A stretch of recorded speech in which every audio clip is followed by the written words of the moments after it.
Assalamualaikum warahmatullahi wabarakatuh. Sebelumnya yang terhormat Pak Dadang selaku dosen Kewirausahaan Islam. Perkenalkan, nama saya Faisal Fadli dari kelas akuntansi A reguler. Dan saya di sini akan menjelaskan tentang kewirausahaan Islam. Yang pertama, apa sih konsep dan definisi kewirausahaan Islam? Secara definisi, kewirausahaan Islam adalah segala aktivitas bisnis yang diusahakan secara perniagaan dalam rangka memproduksi suatu barang atau jasa dengan jalan tidak bertentangan dengan syariat. Yang kedua, kewirausahaan Islam adalah pandangan Islam merupakan aspek kehidupan yang dikelompokkan ke dalam masalah muamalah, yaitu masalah yang berkenaan dengan hubungan yang bersifat horizontal antara manusia dan tetap akan berpertanggungjawabkan kelak di akhirat. Secara konsep kewirausahaan Islam, contohnya ada berdagang, berdagang dengan secara perniatkan ibadah. Yang kedua, manajemen utang, tidak dengan mengambil laba sebesar-besarnya. Dan yang ketiga, membina tenaga kerja bawahan. Dan yang keempat, sifat-sifat yang harus diusahakan adalah takwa, tawakal, zikir, syukur, jujur, dan niat yang suci. Selanjutnya saya akan menjelaskan tentang karakteristik entrepreneurship Islam atau pengusaha Islam. Yang pertama dalam sifat yang pengusaha Islam, yang pertama adalah sifat takwa, tawakal, zikir, dan syukur. Yang kedua, jujur. Jujur dalam berdagang, dalam berniaga. Yang ketiga, niat yang suci dan ibadah. Misalkan dalam berdagang kita harus niatkan suci dan diniatkan sebagai ibadah. Dan yang ketiga, bangun lebih pagi. Mungkin karena rezeki datangnya dari pagi. Yang keempat, berzakat dan infak. Semisal kalau mau usaha maju, kita harus sering berzakat atau berinfak. Yang kelima, saling bersilaturahmi. Selanjutnya saya akan menerangkan prinsip etika bisnis syariah. Yang pertama, dalam berbisnis kita harus niatkan ikhlas, mengharap ridho Allah SWT.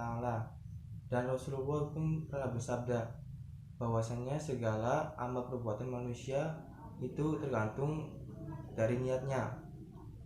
Yang kedua, profesional. Kita harus profesional, tidak melakukan kecurangan. Yang ketiga, jujur dan amanah. Misalkan dalam timbangan kita harus jujur, tidak kurang. Yang keempat, mengedepankan etika sebagai seorang muslim. Harus ramah lah, misalkan harus ramah sama seseorang, tidak marah-marah. Yang keempat, tidak melanggar prinsip syariah. Dan yang kelima, ukhuwah Islamiyah. Selanjutnya saya akan menceritakan tentang kaum Ansor yang meminta Rasulullah.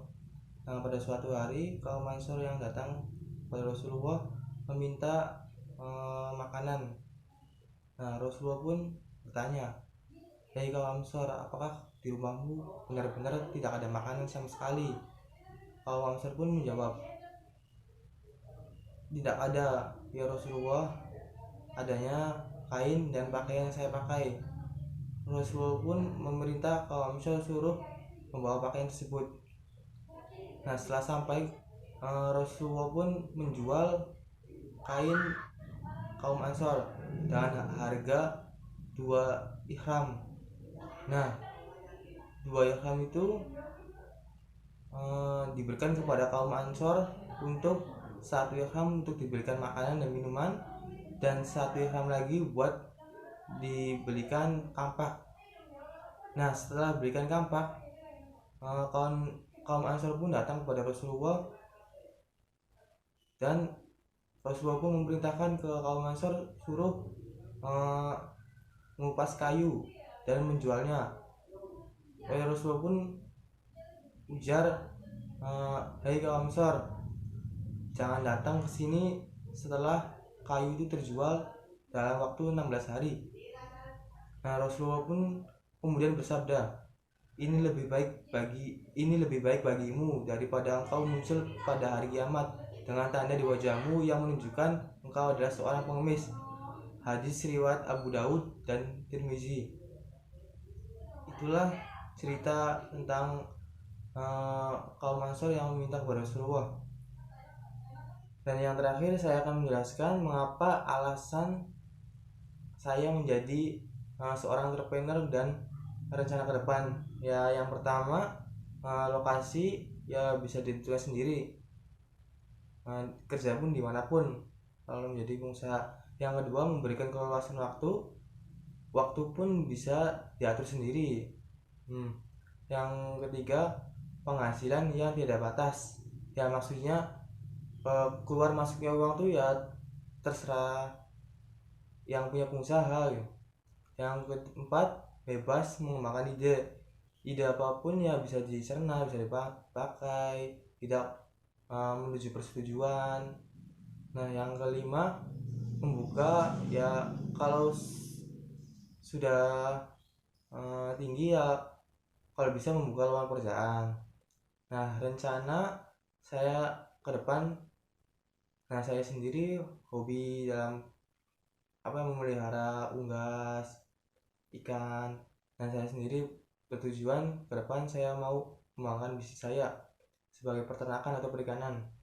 Mengapa saya mengambil bisnis peternakan atau perikanan? Ya, mungkin yang salah satunya adalah banyak makanan alternatif. Nah, misalkan peternakan, kayak kambing, kerbau, sapi, kan pakan alternatifnya adalah seperti rumput, dan rumput itu banyak di sekeliling kita, di sekitar kita. Nah, yang untuk perikanan seperti ikan lele. Nah, pakan alternatifnya seperti maggot BSF. Nah, maggot itu seperti belatung tapi tidak membawa penyakit. Nah, sekian dari saya, kurang lebihnya mohon maaf. Wassalamualaikum warahmatullahi wabarakatuh.